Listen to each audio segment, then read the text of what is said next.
Hi guys! So today, may bago tayong ito-try. Ang Skintific Ultra Cover Powder Foundation.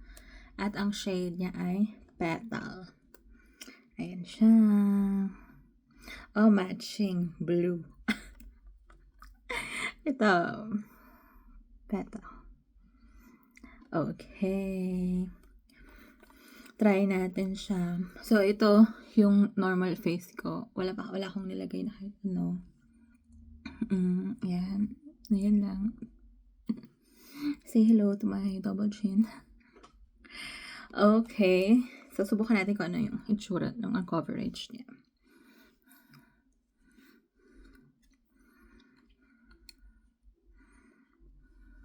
Hi, Skintific! So, ayan. Try natin yung half muna. Yung half. So, natin.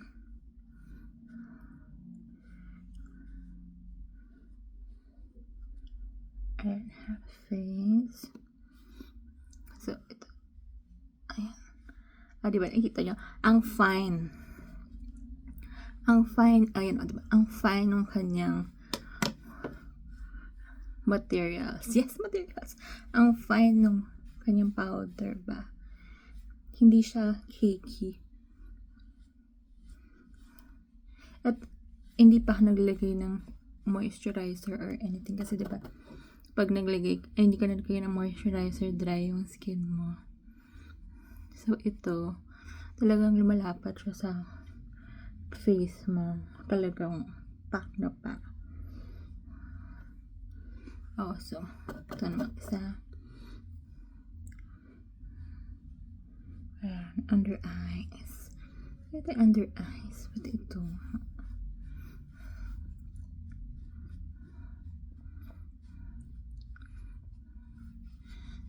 Lagyan din natin konti ang ating neck. So, ayan yung difference. Kitang-kita niya ang difference. Diba, ito medyo mapula-pula siya and all. Diba?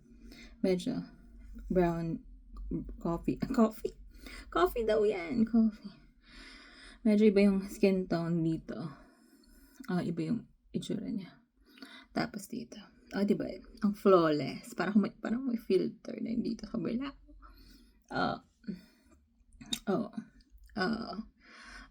See the difference. Ang ganda. Lapit pa ako. Diba? Medyo na-hide yung mga imperfections ko. So, lagay na natin. Diba? Ito, layo. Kita-kita pag layo talaga dito. Ganda. Have face. Okay.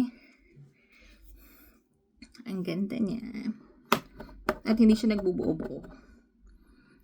Yun ang nice. Madali siyang i-blend. Madali siyang i-blend sa face mo. Kasi ang fine ng powder niya. Yes.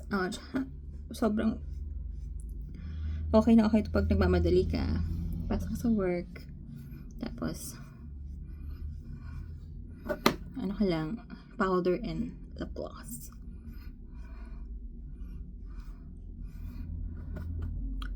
Sa nose. Ayan, di ba nakita niyo? Transformation ng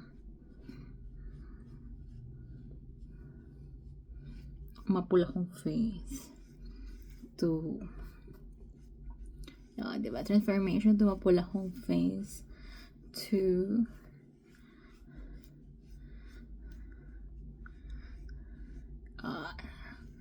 pantay na skin tone. Diba? So, lagi na natin pantay lang natin sila. Diba? Cover niya yung mga dark spots ko. May dark spots ako. I'm not perfect. Yes. And, ayan, yung sa noo. Dito sa kabila.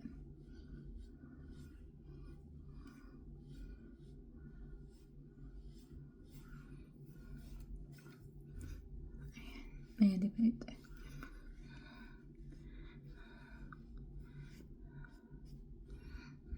Ayan. Ayan. So, ayan yung full face na. Nado na siya. Okay. Oh, diba? Ang ganda. Oh. Hindi oil. Ayan, hindi oily ang face mo. Ang ganda. And medyo naging light yung color, diba? Yes. Okay. Pack na pack. So, mag-lip gloss lang tayo. Ay, ano nga ito? Ano to eh? L'Oreal o Revlon lip gloss. Kasi discontinue na nila to. Hinahanap ko to. Ang ganda oh. Ang natural lang. Hinahanap ko to. Hindi ko wala na daw. Discontinued na.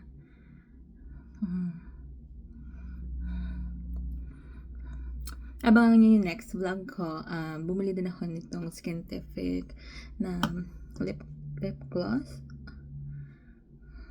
So, ita-try din natin siya. Swatch natin ang Skintific lip gloss. Yung lip gloss ba? Or yung brightening serum? I think brightening serum. Tsaka, pero may shade. May kulay siya. Brightening serum. Okay. So, ayan. Diba? Super, super blooming ang effect. So, bye! Sana nag-enjoy kayo. At sana, ayan, diba? Ang ganda. Ang fine ng powder. At hindi siya nagbubuo sa nose. Tingnan niya. Diba? Tingnan natin sa salamin. Kung nagbubuo siya sa nose. Diba yung iba, nagbubuo sa nose? Ay, hindi. Hindi siya nagbubuo. Ayan, hindi siya nagbubuo sa nose. Ayan. Perfect.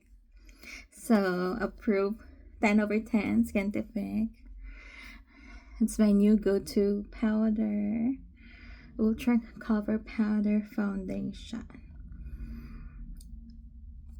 So, sana nag-enjoy kayo. Bye-bye. See you on my next vlog.